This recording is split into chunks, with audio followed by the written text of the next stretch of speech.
I spent Thursday and Friday evening last week at the scenes of two deadly deputy-involved shootings here in Charlotte County. In both instances, the sheriff's office said the suspect provoked deputies to shoot.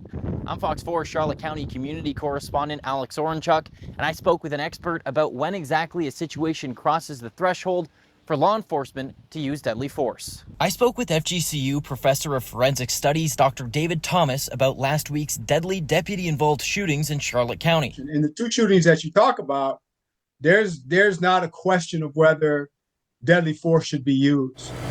On Thursday, deputies shot and killed 53-year-old Michael Schwartz outside a home in Punta Gorda. The sheriff's office said Schwartz had been walking around shooting a gun, pointing it at people, and was yelling, quote, "Where are the cops at?" before pointing the gun at deputies when they arrived. Schwartz stood up and raised a handgun and pointed it in the direction of the deputies. Deputies looked for cover and concealment before two deputies fired multiple times from their issued firearms.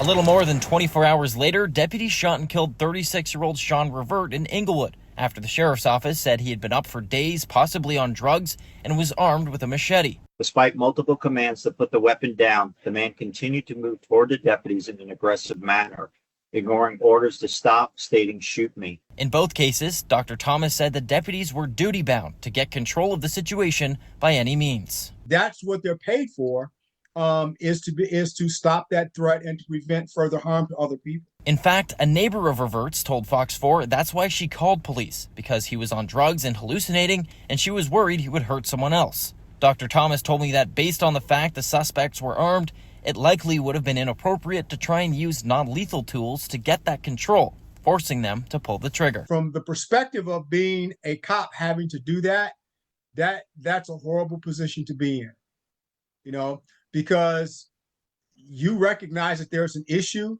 but you also recognize that there's no other way to have to be able to deal with this. The sheriff's office is expected to release more information about exactly what happened in these shootings later this week. In Charlotte County, Alex Orenchuk, Fox 4.